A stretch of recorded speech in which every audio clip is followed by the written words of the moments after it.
宇宙世紀シリーズに登場するモビルスーツには、開発された時期や特徴によって世代が分類されています。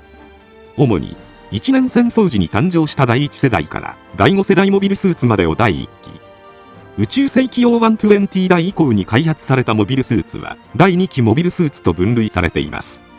その中でも、小型化されたミノフスキークラフトを装備し、変形をせずとも、単独での大気圏内飛行能力を獲得したのが第5世代モビルスーツです。今回は、そんな世代別モビルスーツの分類と、第5世代モビルスーツについて解説させていただきます。O120代までの宇宙世紀シリーズでは、モビルスーツの特徴によって世代が分類されています。まず、第1世代モビルスーツです。これは、主に、人類史上初めて開発された機体を起点に、一年戦争時に連邦ジオンによって運用されたモビルスーツを指します。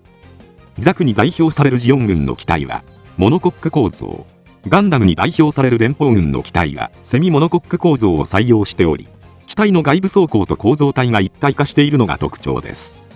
フレームに該当するパーツがないため、機体構造が簡略化されていて、生産性が高い反面、装甲の損傷具合によっては行動不能に陥ってしまう可能性があります。また、拡張性が高いとは言えず、仕様変更の際には、装甲外郭から設計から見直す必要があるなど、多くの課題がありました。その後、技術革新が進み、機動戦士ゼータガンダムで描かれるグリプス戦役時には、前述の課題を克服したモビルスーツが登場します。それが第2世代モビルスーツです。第2世代モビルスーツには、主にガンダリウムガンマを使用したモビルスーツ、もしくは、ムーバブルフレームおよび全天周囲モニター、リニアシートを採用したモビルスーツが該当します。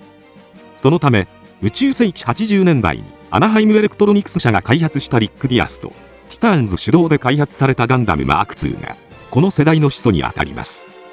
第2世代モビルスーツは、基本フレームにムーバブルフレームを採用したことで、フレームと装甲が分離した構造となっており、第1世代モビルスーツに比べ、格段に整備性や拡張性が向上しました。なお、ムーバブルフレームは、ガンダムマーク2を開発したティターンズ製のものもあれば、アナハイムエレクトロニクスが開発し、デルタガンダムに搭載されたものもあります。アナハイムエレクトロニクスのムーバブルフレームは耐久性が低かったので、デルタガンダムは可変機構に課題がありましたが、ガンダムマーク2を入手し、ティターンズのムーバブルフレームの解析を行ったことで、ゼータガンダムの可変機構の完成に至っています。また、ムーバブルフレームの導入によって、機体の軽量化や機体合成の向上にも成功し、以前よりも高性能なジェネレーターやスラスターを搭載可能となりました。第2世代モビルスーツは、その運動性や整備性の高さから、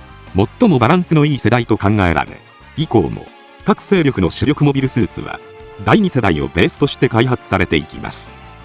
同時に、ムーバブルフレームやガンダリウムガンマの登場により、モビルスーツ開発は、飛躍的な進歩を遂げていきました。その先に誕生したのが可変機構を取り入れた第3世代モビルスーツです。本世代は主にムーバブルフレームを利用した可変モビルスーツが該当します。一年戦争時からモビルアーマーの航続距離や攻撃力の高さは注目されていましたが、汎用性に乏しいという弱点がありました。そこでモビルスーツの汎用性をモビルアーマーに取り入れ、それぞれの長所を両立させようとしたのが第3世代モビルスーツです。主にゼータガンダムやガブスレイが本世代に該当します。ちなみにギャプランはムーバブルフレームが採用されている可変機なので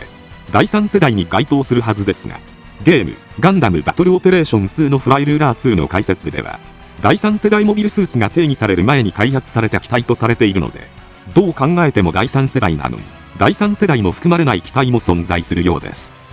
そんな第3世代モビルスーツは第2世代モビルスーツを上回る高い性能を誇りますが、複雑な変形機構により開発の難しさや整備性の劣悪さから本格的な量産には至らず、少数が生産されるにとどまりました。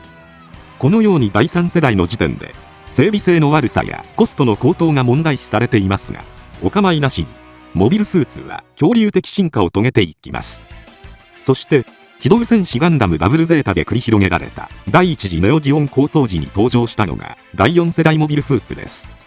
主に出力の向上した熱核反応炉やメガコンデンサーといった高出力ジェネレーターを搭載し、ハイメガキャノンなど大火力の兵装を装備したニュータイプ対応モビルスーツ、もしくはニュータイプ以外でも操れる安全性の高いサイコミを搭載した大型モビルスーツが該当します。代表的な機体としてはネオジオン軍が投入したドーベンウルフやゲイマルク、そして第3世代モビルスーツの特徴も有したダブルゼータガンダムなどが挙げられます。他対1の状況でも戦況を動かせるほどモビルスーツ単体の性能を追求していることが特徴で、作中でも多数の敵相手に一騎当選の活躍を見せる場面が見られました。しかし第3世代モビルスーツと同じくコストや整備性の問題で少数が生産されるにとどまった上に、第一次ネオジオン構想後は開発例が激減してしまいます。また恐竜的進化を続けたことでモビルスーツの進化は一時袋小路に入ってしまい、各勢力の主力モビルスーツは第2世代モビルスーツのコンセプトへと回帰していきました。なお第2次ネオジオン構想で活躍したニューガンダムとサザビーは時系列的には第4世代とも思えますが、ニューガンダムは原点回帰のシンプルな構成なので第2世代、サザビーは高火力などの点から第4世代と分類されることもあります。そしてモビルスーツの進化が一時期停滞した宇宙世紀0090代から10年以上の時を経た宇宙世紀0105に登場したのが第5世代モビルスーツです。主に小型化したミノフスキークラフトを搭載し、非変形での単独飛行を可能にしたモビルスーツがこれに該当します。大気圏内をマッハの速度で飛行可能で、これによりモビルスーツ短期での長距離移動と超高速戦闘能力を獲得しました。ただ従来のモビルスーツ運用を一変させると期待されるほど革新的な進歩でしたが、コストの高さや機体の大型化がネックとなり、ほとんど普及しなかったようです。また宇宙世紀100代以降は機体の小型化とコスト削減を重視し、 F90 など15メートル級の第2期モビルスーツの開発が進んでいったため、第5世代モビルスーツの開発はごく少数にとどまりました。なお月刊モビルマシーンによると、第2期の小型モビルスーツは整備運用保守開発のコストが高かったため、宇宙世紀146年代には各コロニー国家で全盛期に活躍したモビルスーツの有用性が見直され、16から18メートル級のモビルスーツが再配備されているようです。そんな第5世代モビルスーツとして分類されている機体が非常に少なく、現在までに4機しか確認されていません。そのうちの1機が先行のハサウェイで活躍した主人公機である RX105 クシーガンダムです。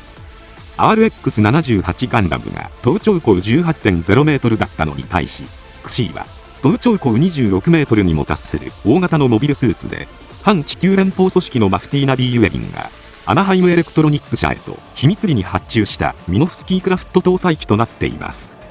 ちなみに名前のクシーはギリシャ文字においてニューの次にあたる文字で、アムロの最後の上記となったニューガンダムを引き継ぐという意図があるようです。またテロリストであるマフティーがアナハイムエレクトロニクス社に発注できたのは、マフティーを結成したクワックサルバーが連邦軍内においてある程度の権力を有していて、アナハイムエレクトロニクス社にも強いパイプを持っていたからとされています。本機はミノフスキークラフトにより大気圏内での単独飛行が可能になっただけでなく、機体各部に搭載されたビームバリアーを機体の進行方向に向け放射して大気の干渉を拡散させることで音速での飛行が可能となりました。なお SD ガンダム G ゼネーフ以降では音速飛行をする際の形態として肩アーマーと背部スタビライザーを展開するフライトフォームが設定されています。この技術を利用し、作中ではアデレート空港へマッハ2で奇襲を仕掛け、ミサイルを叩き込んだ後、そのまま離脱するという超高速の一撃離脱戦法を披露していました。他にもサイコミを利用した脳波操縦システムやファンネルミサイルといった特殊兵装も搭載され、宇宙世紀0105において他のモビルスーツをはるかに凌駕する性能を誇っています。戦力で大きく劣るマフティーが連邦と渡り合えたのも本機の存在によるところが大きいでしょう。なお操縦系には AI によるサポートシステムが導入されていますが、搭乗者であるハサウェイの要望によってこれらの機能はオフになっています。そのためコックピット内のモニターは AI がオンになっているペーネロペーに比べシンプルな表示になっているようです。映画版第1部ではクシーがおとりとして射出したビームライフルをペーネロペーが追跡したことで不意をついてハサウェイはレーンに勝利しましたが、レーンがライフルに気を取られたのは AI システムのオンオフによるところもあるのかもしれません。クシーの武装としては過去のモデルに比べ2倍近い初速があるビームライフルにビームサーベルやバルカン砲、小説ゲーム版では腕部に、アニメ版では膝部にも大型のミサイルランチャーが搭載されています。またサイコミ誘導式のファンネルミサイルに鉛の粒を無数に発射してミサイルなど実弾を迎撃するサンドバレル、またゲーム版限定の装備として両肩のメガビームキャノン、腰部にブースターと兼用で装備されるマイクロミサイルポッドなどが見られます。劇中では月から移送されてきた本機をハサウェイがインドネシアハルマヘラ島沖の空中で受領。そのまま降下していたカーゴを捕捉していたレーンのカル・ペーネロペーと交戦して撃墜します。エアーズロックにおける戦闘ではキンバレー部隊のグスタフ・カール3機をたやすく撃墜するなど高い空戦能力を披露しました。そしてアデレート空港での戦闘では 80km も先の海上からマッハ2を超える速度で空港へ侵入し、連邦側へ大きな損害を与えました。その後マフティーの仲間を逃すため再度出撃し、ペーネロペーと交戦します。パイロットの力量差もありペーネロペーを追い詰めますが、次の瞬間地上に設置されたビームバリアーによって機能を停止、地上へと落下し、連邦によってパイロットごと回収されました。なお連邦が使用したビームバリアーはモビルスーツを撃墜できるほどの出力がありましたが、クシーガンダム側のビームバリアーが作動したことでハサウェイは全身やけどと打撲を負うもかろうじて生存しています。次に RX-104FF ペーネロペーについてです。キル系部隊に配備された連邦初の第5世代モビルスーツです。同じくアナハイムエレクトロニクス社製のクシーガンダムとは姉妹機の関係にあり、ミノフスキークラフト搭載モビルスーツとしては本機の方がマザーマシンにあたります。しかしクシーが単独で重力下を自由に飛行できるのに対して、本機はベース機であるオデュッセウスガンダムにフライトユニットを装着しなければ同等の機能を発揮できません。そのため全長はクシーに比べ4メートルほど大きくなっています。また機体各部に装備されたビームバリアーもクシーのものに比べ完成度が低く、音速飛行を行うには空気抵抗を減らすためのフライトフォームへと変形しなければなりません。このように本機は技術的に荒削りな部分が多く見られるため、ミノフスキークラフト搭載機としての完成度はクシーに劣ると言えるでしょう。しかし本機も第5世代モビルスーツとして高い性能を誇っていたことに変わりなく、同世代のモビルスーツでは唯一クシーに対抗できる機体となっています。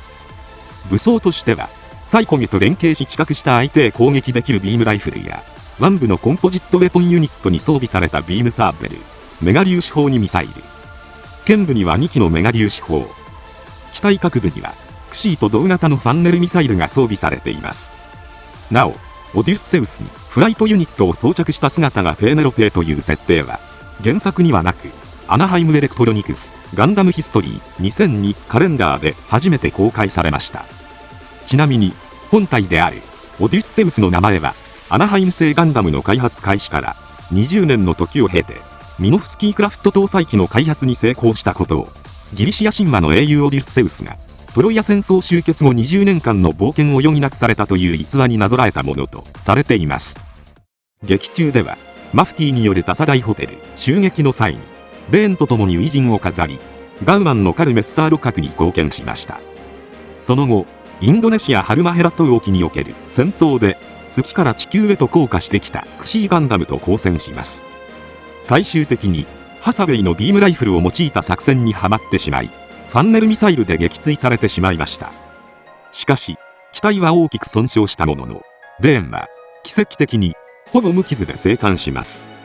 修理が完了した後は再びマフティーの追撃任務にあたり、ハサウェイらと別行動していたマフティーの旗艦であるバリアントを撃沈しました。マフティーによるアデレート空港襲撃の際には武器庫の爆破に機体が巻き込まれ、変形機構に不具合が発生してしまいました。そのため外装の一部とフライトフォームを維持するためのミノフスキー粒子を散布するパーツを外して出撃。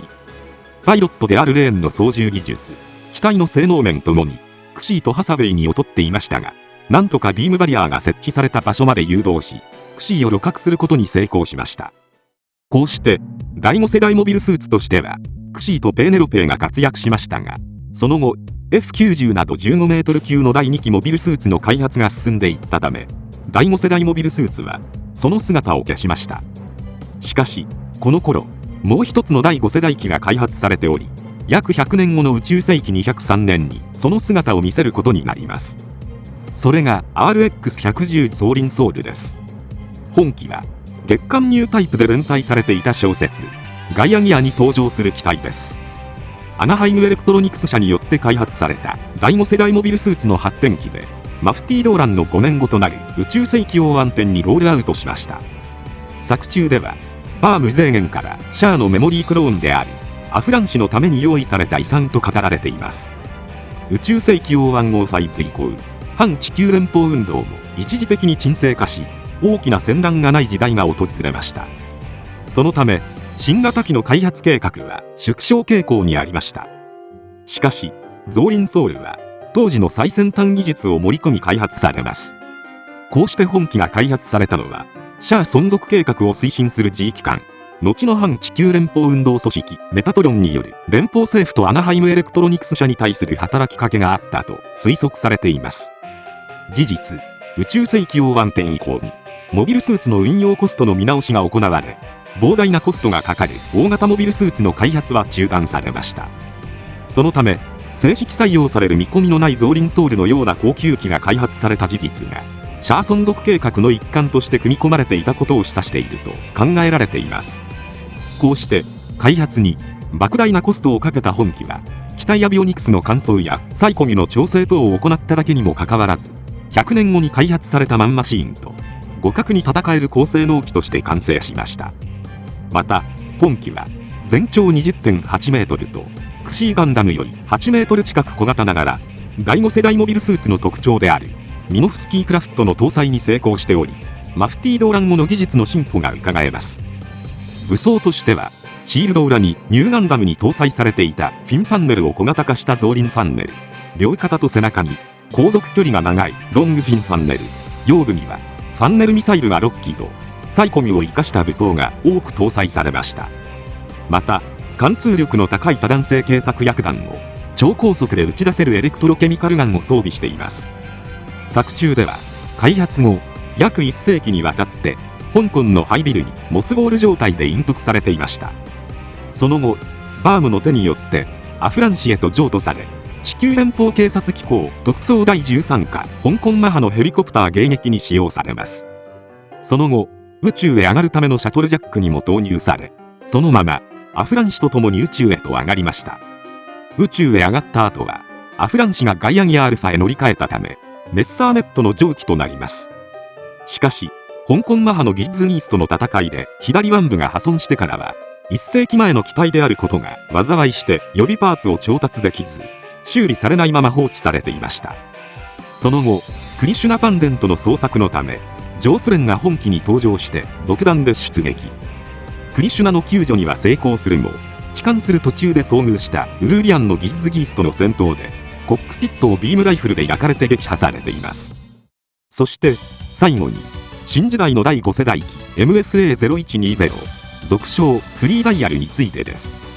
本機は地球連邦軍が小型モビルスーツ採用コンペを行った際に、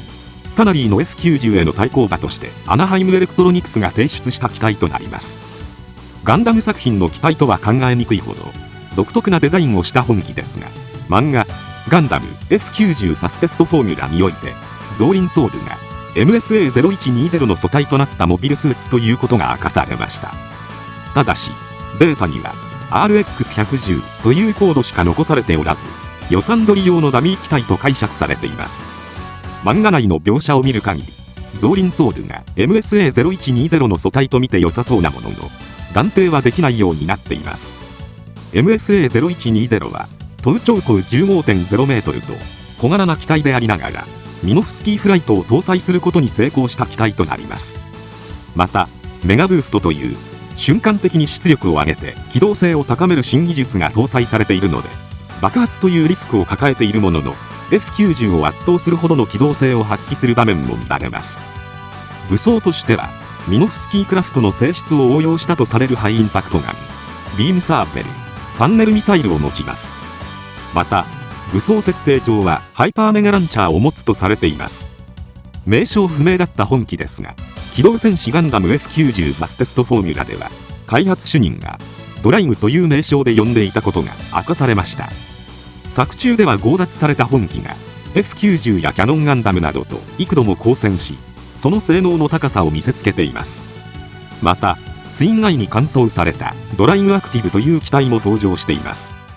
以上のようにモビルスーツ開発は第5世代までに驚くべき進化を見せていきましたが、その後は開発の方向性が変わり、小型モビルスーツが主導権を握っていくことになりました。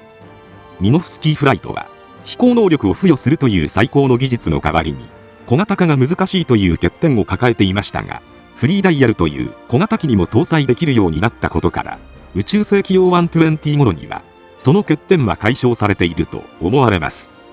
しかしさらに先の時代になると V2 ガンダムなどへの進化を遂げていることを考慮すると、整備やコスト面での優位性が低かったのかもしれません。